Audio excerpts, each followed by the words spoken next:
Cuando uno ve a un presidente con un chaleco antibalas, vestido de militar, que está yendo a inaugurar una escuela o lo que fuese, ¿cuál es el mensaje que está enviando al mundo? Jóvenes, autoridades, miembros de la policía, de las Fuerzas Armadas, están perdiendo la capacidad de creer que podemos cambiar las cosas. Los mensajes que envían los políticos para ganar votos tienen repercusiones enormes. El Ecuador es un estado fallido. ¿Por dónde es un estado fallido? El Ecuador no se va a acabar. El Ecuador va a salir de estos problemas como ha salido de muchos otros. El medrar sobre la tragedia, electoralmente o económicamente, es una dimensión que nos da cuenta de la ética también que se juega en la política. Si es que un candidato está hablando de seguridad, que va a combatir el crimen, que va a combatir el narcotráfico, creo que tiene que primero asegurar a los ciudadanos que ellos mismos y sus campañas no tienen esta contaminación.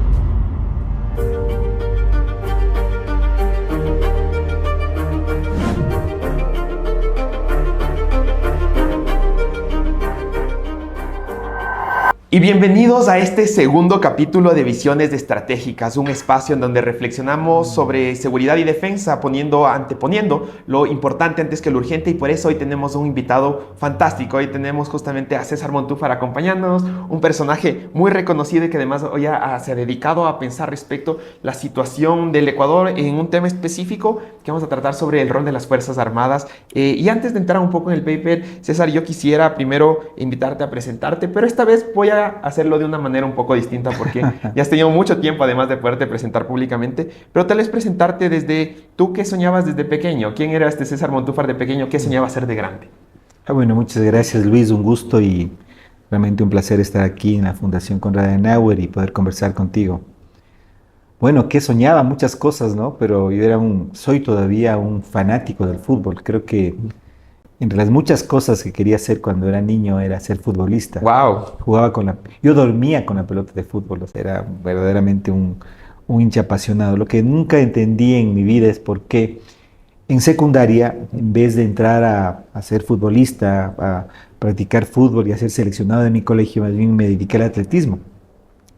Y creo que si me hubiera dedicado al fútbol, posiblemente hubiera jugado hasta ahora. Ya dejé de jugar desde niño, pero creo que una de las cosas que hubiera querido ser es futbolista. ¿Y llegaste a jugar algún rato en una barrial, en algún equipo? Intenté jugar ya, pero de mayor, pero ya había perdido, digamos, el ritmo de lo que son los años de adolescencia.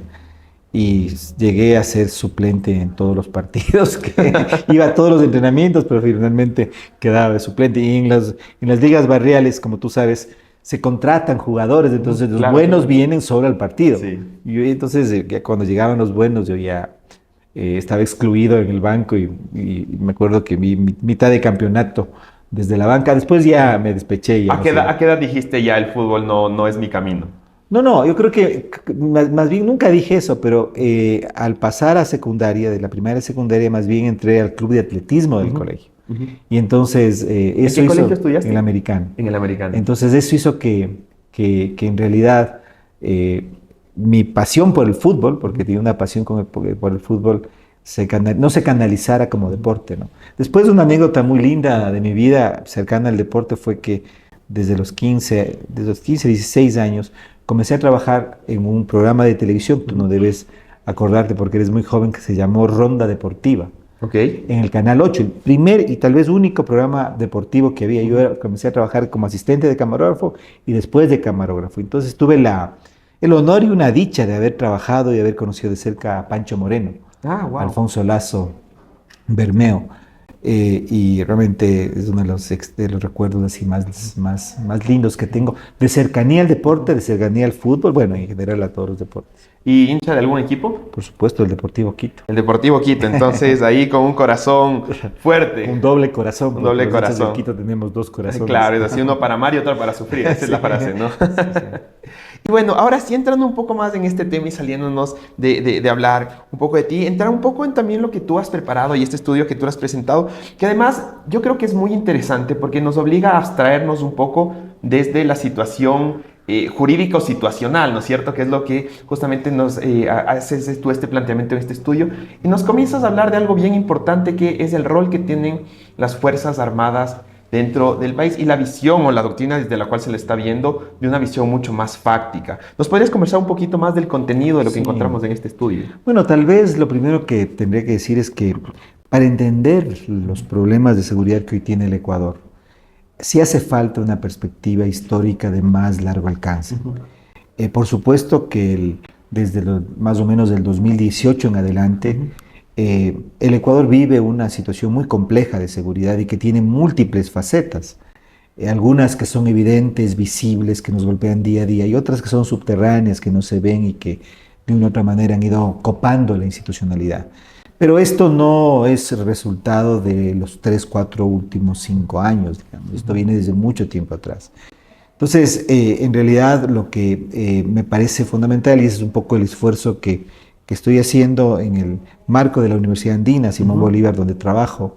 Ahí tengo un proyecto de investigación que que trabaja las transformaciones del Estado ecuatoriano desde la década de los 60. Entonces, si uno puede mirar con una perspectiva de mayor alcance, quizá puede darse cuenta, y es lo que yo trato de resaltar en este trabajo que lo hemos hecho en el marco de la red de seguridad de la Fundación Konrad Adenauer, es algunas ideas persistentes en la doctrina que el Estado ecuatoriano ha mantenido, digamos, desde mucho tiempo atrás, de décadas atrás, y que todavía siguen persistiendo. Eso es básicamente la idea. Para la gente que nos escucha y un poco no está tan entendido en que cuando tú hablas de doctrina, ¿a qué te refieres cuando te refieres a doctrina? Al conjunto, es decir, frente a un problema, los seres humanos tenemos soluciones, pero esas soluciones las pensamos desde ciertas ideas.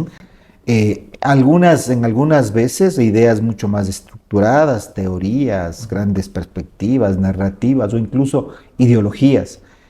En el caso de seguridad, digamos que en América Latina, desde la década de los 60, en el contexto de la Guerra Fría, de la confrontación este-oeste, predominó la doctrina de seguridad nacional, que se difundió en todos los países de la región.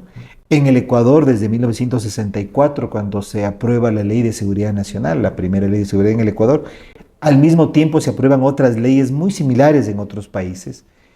Estas leyes de seguridad nacional y la doctrina de seguridad nacional, vamos a decir, vino de la mano de la instauración de dictaduras militares que en varios países de América Latina confrontaban la amenaza interna del comunismo internacional, de los movimientos de izquierda que estaban de una u otra manera ligados ideológicamente o auspiciados por la Unión Soviética. Entonces, esta doctrina tuvo su auge, la década de los 60, 70. En el Ecuador tuvo también mucha influencia, contrariamente a los países del Cono Sur, con un estilo mucho menos represivo. No vivimos aquí en el Ecuador episodios como los de Argentina, como los de Chile, como los de Uruguay, y una doctrina con ingredientes y componentes redistributivos de desarrollo muy, muy acentuados. Entonces, digamos, eso hizo de una u otra forma que cuando ocurrió la transición democrática a finales de los 70, en el Ecuador, como primer país, y en otros países en general, mientras que en otros países la doctrina de seguridad nacional fue, vamos a decir, abolida, erradicada, desterrada, en el Ecuador de una u otra manera siguió persistiendo, siguió viviendo, hasta el punto de que la Ley de Seguridad Nacional, que fue codificada en el 79, pero que tuvo su origen en el 64, fue recién derogada en el año 2009, ya en la época en que el expresidente Correa asumió el poder luego de la constitución de Montecristi. Entonces, un poco lo que yo investigo es cómo de una u otra manera esta doctrina o algunas ideas de esta doctrina, no obstante, en la Constitución de Montecristi y en la Ley de Seguridad Pública y del Estado que se aprobó en el 2009, proclamaban otro modelo de seguridad, otra doctrina de seguridad, que es la doctrina de seguridad integral. De una u otra manera, la doctrina de seguridad nacional sigue como informando, sigue como estando presente, no solamente en los discursos, en las mentalidades, sino también en las prácticas de los operadores, de quienes están a cargo de los temas de seguridad en el Ecuador. Y lo que tú mencionas a mí me parece fantástico, porque es un poco salirnos un rato de la realidad del día a día, de lo que sucede todo el tiempo, ¿no es cierto? De esta discusión que a veces se ve solo sobrepasada por la coyuntura de lo que está pasando. Y nos obliga a repensar en estas circunstancias que pasan ya de facto. Yo soy abogado y hablaríamos aquí del ser y el deber ser, ¿no es cierto? De lo que debería ser y de lo que pasa, lo sucede de facto. Y tal vez para comenzar a entrar estos hallazgos o ideas persistentes que han estado, antes quisiera preguntarte un poco de tal vez cuáles son estos cambios principales entre este cambio de doctrina en el deber ser, aún no entramos al ser, En este cambio de doctrina que venimos de los años 60, 70 a este cambio en el 2009, ¿cuáles eran estos cambios principales que invitaba a esta nueva doctrina para saber a dónde estábamos entrando, al menos desde esta percepción de lo que debería ser? Claro, es importante porque hay que tomar en cuenta algunos acontecimientos. Primero que en marzo, el 1 de marzo del 2008, es decir, en el momento en que estaba reunida la Asamblea Constituyente de Montecristi, tiene lugar el evento de Angostura, aquel bombardeo, una violación clara a territorio ecuatoriano por parte de las fuerzas militares colombianas, que destruyó un campamento de las FARC, donde estaba uno de los líderes principales de las FARC, Raúl Reyes, y evidentemente esto causó una conmoción no solamente en el país, sino diplomática a nivel continental. Este hecho, como te digo, ocurrió cuando la Asamblea Constituyente estaba en pleno funcionamiento, se había instalado. Esto de alguna manera debió haber tenido un impacto y tuvo un impacto en el resultado de la Constitución en relación a lo que tiene que ver con temas de seguridad, temas de Fuerzas Armadas y temas de policía. En el Ecuador habíamos manejado, vamos a decir, una categoría que un poco miraba y nombraba, y ese nombre implicaba un cierto funcionamiento, una cierta dinámica. Cuando estábamos hablando de policía y Fuerzas Armadas, que era la categoría de fuerza pública, que está presente en las constituciones anteriores. La fuerza pública en el Ecuador constitucionalmente implicaba Fuerzas Armadas y policía, pero una situación de subordinación, vamos a decir, de auxiliaridad de la policía con relación a las Fuerzas Armadas. En la Constitución de Montecristi se rompe esta categoría y por lo tanto se deja a los dos por separado. Por otro lado, en todas las constituciones del Ecuador, desde 1830 hasta el 2008, siempre estuvo presente,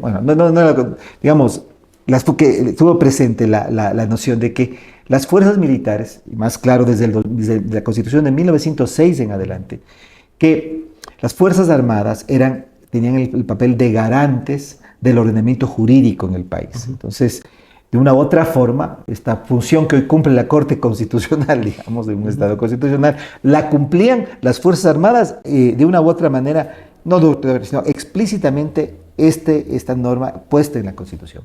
Ese es otro elemento que se cambia en la Constitución de 2008. Se les da el voto a los militares y a los policías, pero de una u otra manera se cambia la posición de Fuerzas Armadas y la policía en el marco constitucional. Se habla de seguridad integral, se plantea ya esta nueva categoría y por lo tanto se abre un nuevo horizonte doctrinario para que el Estado ecuatoriano garantice la seguridad de sus habitantes. Pero hay un elemento que es muy importante y va a tener muchísimo peso después. Se hacen todos estos cambios, sin embargo, en la Constitución del 2008 se le da a Fuerzas Armadas y a la policía una misión que antes no tenían, y que es la de ser garantes de derechos, instituciones de garantía de los derechos humanos consagrados en la Constitución. Entonces, vamos a decir que de una u otra manera, mientras se les sube el estatus al constituirles, al definirles como instituciones de garantes de derechos y garantías, por otro lado, también se les quitó, vamos a decir, esta atribución y además hubo estos otros cambios. A partir de allí, podríamos decir, en el gobierno de Correa inicia un proceso que podríamos decir de desmilitarización de la seguridad, que después es acompañado y reforzado por la expedición de la Ley de Seguridad Pública y del Estado, que evidentemente deroga la Ley de Seguridad Nacional y dice, bueno, desde ahora la seguridad, que había sido una responsabilidad fundamentalmente de los militares, en el marco de la seguridad nacional, hoy va a ser manejada por los civiles ya dentro de otro paraguas doctrinario que es la seguridad integral. Entonces comienza un proceso, vamos a decir, de desmilitarización de la seguridad. Este proceso implica la aprobación de la Ley de Seguridad Pública del Estado, la derogatoria de la Ley de Seguridad Nacional, la constitución de nuevas entidades de seguridad, el nombramiento de civiles a cargo de estas instancias, el desmantelamiento de estructuras, sobre todo de inteligencia, la creación de nuevas entidades de inteligencia a cargo de civiles. Todo este proceso que inició en el 2008 y el 2009 se trunca en el 2010. Y ahí tenemos otro evento que es fundamental, que es el 30S, el 30 de septiembre de 2010.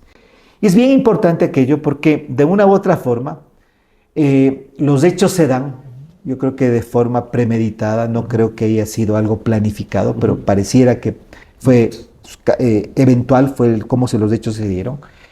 Y los militares o Fuerzas Armadas terminan siendo de una u otra forma quienes rescatan, digo entre comillas, a un presidente que se califica como secuestrado, lo digo entre comillas, en el hospital de la policía. Entonces, Fuerzas Armadas nuevamente como que adquieren o reasumen ese papel que tenían antes, y todos estos esfuerzos de parte del presidente, del gobierno del expresidente Correa de desmilitarizar la seguridad terminan, digamos, revirtiéndose. Yo creo que aquí tú dices algo importante porque yo quisiera remitirme a ese hecho. No tanto hablar sobre la situación, sino sobre la percepción de la gente de que cuando Fuerzas Armadas intervinieron, todos sabían que ya había una solución hacia donde iba a caminar lo que estaba, la situación que estaba pasando, ¿no? Es decir, la gente seguía dándoles esta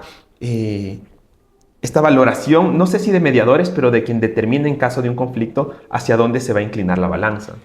Es que esa es la función que Fuerzas Armadas han cumplido históricamente en el país. Tú tienes, por ejemplo, lo que ocurrió recientemente, tal vez quienes nos escuchan tienen memoria de aquello, los eventos del golpe de Estado contra Abdalá Bucaram en el año 97, el golpe de Estado en contra de Yamil Mawad en enero del 2000, el golpe de Estado en contra de Lucio Gutiérrez en abril del 2005.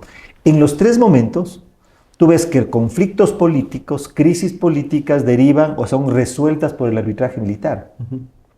Los congresos de aquel entonces lo que hicieron es ratificar una situación que de hecho ya había sido resuelta. Entonces, esa función los militares han tenido y tenía que ver en gran medida con esta norma constitucional de que ellos eran los garantes del orden jurídico del país. Eso es interesante, porque muchas veces cuando se habla de militarización se piensa que lo que se está intentando decir es que los militares quieren tomarse el poder del Estado, es decir, establecer una dictadura militar, y no es así.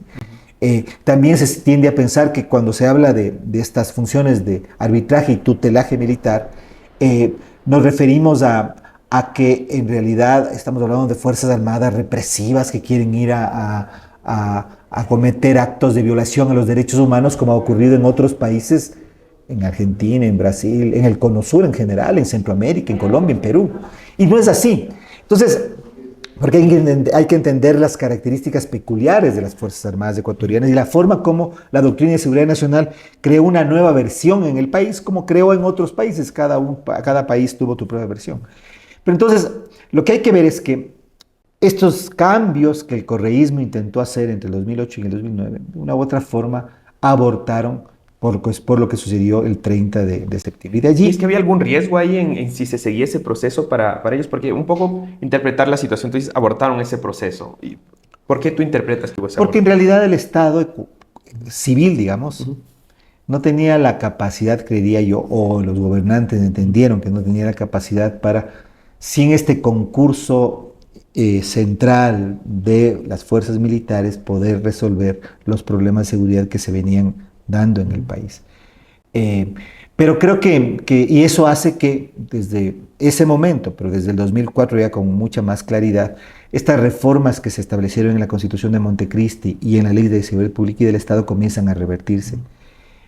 Hasta la situación en la que estamos hoy, en que, vamos a decir, sobre todo cuando se expidió el decreto por parte del presidente Noboa el 9 de enero del 2024, el 111, ya evidentemente se les encarga a Fuerzas Armadas el control de la situación, el control de la seguridad y del orden interno en el marco de conflicto armado interno. Entonces ha sido un proceso. Yo creería que en realidad aquí la discusión es hasta qué punto estas nociones, esta doctrina, este conjunto de ideas que se transforman en prácticas, en decisiones y que está respaldado por mentalidades, es apto, es óptimo para resolver una situación de seguridad como la que vive el Ecuador en este momento, que por supuesto es muy distinta a los que ha tenido y ha enfrentado en décadas pasadas. A mí me parece que la pregunta va por allí y posiblemente ahí es donde me parece a mí, lastimosamente, creo que de parte del gobierno no existe una reflexión ni una propuesta que uno puede decir están pensando en algo más. Yo creo que lo que tú mencionas es importantísimo porque aquí, bueno, hay algunos temas que creo que vale la pena destacar. Es cómo ha ido evolucionando, cómo hubo un intento en el Estado de cambiar de doctrina, se paró y hoy es la plena evidencia del rol que tienen las Fuerzas Armadas con el reconocimiento del conflicto armado no internacional. Pero además, en esta parte creo que es fundamental porque en parte de tu estudio tú justamente pones, esto es una descripción no valorativa, es decir, primero cuando tú estás describiendo dices, en un momento estoy describiendo lo que pasa, por ahora voy a abstenerme en decir si esto es bueno, si es malo, si funciona o no funciona. Pero más bien ahora yo quiero entrar ya en esta parte, estas reflexiones, porque tú básicamente lo que nos estás diciendo es, estos componentes, ideas de esta doctrina que hay de los años 60 aún se mantiene, sobre todo el rol que asumen las Fuerzas Armadas, y además es en parte por su estructura, por su capacidad de poder solventar y probablemente también por la legitimidad que tiene ante resolver estas situaciones. Ante estos hallazgos, ¿qué reflexiones tenemos hacia el Estado? Tú ya has aterrizado un poco en lo que sucede en el gobierno actual, ¿no es cierto? Tú dices, estamos entrenando a las Fuerzas Armadas, pero además eso evidencia una falta o una carencia tal vez de estructura o de visión estratégica. Estos hallazgos que tú encuentras en este estudio, ¿qué nos dices sobre lo que está pasando en el país actualmente? El problema es que los desafíos, los problemas de seguridad que tiene hoy el Ecuador pueden, digamos, hasta un cierto punto, yo diría muy limitados, ser resueltos por las Fuerzas Armadas o por las fuerzas policiales. Este es un nivel, esta es una dimensión del problema. Hay otras dimensiones del problema en las que evidentemente hay otras características, por ejemplo en el tema de lavado de activos, vamos a decir contaminación de las economías ilegales en las economías legales, la situación del sistema financiero, la penetración de las estructuras de crimen organizado en el sistema judicial, en el sistema político, en la propia institucionalidad de la policía, de Fuerzas Armadas. Es decir, los problemas de seguridad que tiene el Ecuador en el presente son mucho más complejos que sencillamente el combate con los grupos armados ilegales que operan en las calles o el control y la presencia del Estado en las cárceles del país. De una u otra manera todo está articulado y entonces lo que ocurre me parece a mí es que esta doctrina es totalmente insuficiente y que solamente está abordando o podría abordar, en el caso de que lo aborde bien, solamente una faceta del problema. El problema es que desde el liderazgo civil, yo creo que aquí la principal responsabilidad la tiene el gobierno, la tiene el presidente, no veo yo que hay ni siquiera una comprensión del tema. Y por eso es que, y además hoy estamos también en una campaña electoral, tampoco hay una comprensión del tema. Yo creo que el de una estrategia global de seguridad en el país podría ser o debería ser una de las, vamos a decir, los temas principales. Ya desde la academia, por ejemplo, creo que por ejemplo hay otras discusiones que están asociadas. Si es que el término, el concepto, la categoría de seguridad es la mejor. Hay otro paradigma para comprender quizá y encontrar soluciones a los problemas, a estos problemas que estamos viendo, que por ejemplo puede ser la categoría de riesgo. Se ha desarrollado en los últimos años todo un debate respecto a los riesgos globales, a políticas públicas que tienen que ver con los temas riesgos. Nosotros todavía pensamos el tema riesgo únicamente frente a desastres naturales o crisis financieras, pero ese es otro paradigma, es otro concepto. A mí me parece cada vez que quizá la categoría misma de seguridad, el dilema seguridad e inseguridad, es insuficiente para comprender la magnitud y la complejidad y la, digamos, vamos a decir, la repercusión y la trascendencia que tienen los fenómenos que enfrentamos. Pero entonces, creo que como país, que por supuesto tenemos gravísimos problemas, tenemos un tema de violencia criminal que se ha difundido, un incremento impresionante de los crímenes, de los homicidios, de otros tipos de delitos, cada vez un sistema financiero, una economía que también comienza a sufrir los efectos. Esto viene 20 años atrás. Por eso te decía hace un momento, se necesita una visión y una perspectiva de más largo plazo. Aquí hay que pensar desde cuando el país se dolarizó, que puede ser una decisión que tuvo muchos efectos positivos, pero que también ha tenido y tiene o acarrea otras situaciones. Entonces, toda esta visión global me parece a mí que nos está faltando. Nos está faltando y creo que, por supuesto, siempre hay posibilidad de hacer. O sea, que aquí no es un problema de echarse a llorar, sino hacer lo que uno pueda y más bien plantearse el qué hacer en situaciones tan complejas. Y yo creo que estas son reflexiones muy importantes las que tú nos has planteado. Y aquí un poco ya entrando a la parte del cierre, yo quisiera traer a una reflexión que justamente tenemos en nuestro capítulo anterior con Catherine Herrera. Si no lo han visto, váyanlo a ver, que es sobre la politización de la seguridad o la securitización de la política. Y estamos aquí a puertas de elecciones, tendremos elecciones en febrero. Y a mí me preocupa mucho por lo que tú nos dices, no se está pensando en las partes fundamentales de la seguridad. Y ahora, ya en un momento electoral, escucharemos mucho más aún como propuestas de todo tipo, color, tamaño, y probablemente muchas de ellas van a estar distantes de lo que representa una solución importante. Y esto no es tanto un llamado de atención hacia los políticos, sino más bien una reflexión hacia los ciudadanos. ¿En qué deberían estar pensando o reflexionando antes de dar su voto cuando vamos a escuchar ahora un sinnúmero de propuestas de seguridad? Ahora difícil imaginarnos cuáles van a ser, ¿no? Pero tal vez cuáles son los puntos nucleares en donde deberíamos estar pensando antes de dar el voto, de dónde son los puntos de gravedad o los puntos urgentes de la seguridad en el país. A ver, bueno, la seguridad es un tema político. Yo diría que es el tema político más importante, el problema político más importante de todo Estado y de todo gobierno. Yo creo que el tema de la seguridad tiene que estar en el centro del debate electoral. Y creo que allí hay algunos criterios, ¿no? Y creo que uno de los criterios es una línea, y habría que mirar a los candidatos, posiblemente creen que eso es lo más popular, pero no necesariamente tiene que ser así, de que la línea de mano dura es la solución a los problemas de seguridad y que por tanto cualquier otra debe ser excluida. A mí me parece que esa dicotomía es una dicotomía que hay que discutir, debatir y que me parecería interesante con datos, con conocimiento de lo que ha sucedido en otros países, preguntarles a los candidatos que, por ejemplo, si conocen lo que ha ocurrido en México, lo que ocurrió en Colombia con estrategias de militarización de la seguridad, si los resultados han sido los que están en este momento proclamando, promoviendo u ofreciendo a las personas. Una segunda, me parece a mí que es importante, es la transparencia que deben tener todas las campañas respecto a los aportes que reciben.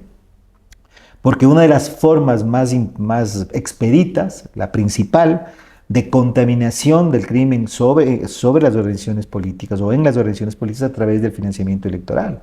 Entonces, si es que un candidato está hablando de seguridad, que va a combatir el crimen, que va a combatir el narcotráfico, que combatir a las organizaciones criminales, creo que tiene que primero asegurar a los ciudadanos que su equipo, que su partido, que su movimiento, que ellos mismos y sus campañas no tienen esta contaminación. Yo creo que eso es un tema fundamental. Y por último, me parece a mí que creo que es bien importante hacerles entender a los políticos, yo soy político también, creo que hacerle entender al presidente, y eso yo creo que debe ser un mensaje contundente, de que los mensajes que ellos emiten tienen consecuencias enormes. Cuando uno ve a un presidente con un chaleco antibalas, vestido de militar, ¿no es cierto?, que está yendo a inaugurar una escuela o lo que fuese, ¿cuál es el mensaje que está enviando al mundo? ¿Qué repercusión tiene eso sobre las economías locales, legales? ¿No es cierto? O si yo tengo un restaurante y tengo un emprendimiento o cualquier actividad en una ciudad como Quito o Guayaquil y veo que mi presidente sale o el presidente de mi país sale con un chaleco antibalas, por supuesto que estoy enviando un mensaje de no salgan ciudadanos porque aquí estamos en un estado de guerra, ¿sí? Incluso la utilización de la categoría guerra, me parece a mí que hay que pensarla. Y entender que sí, hay violencia criminal, que la tasa de homicidios ha crecido en ciertos lugares.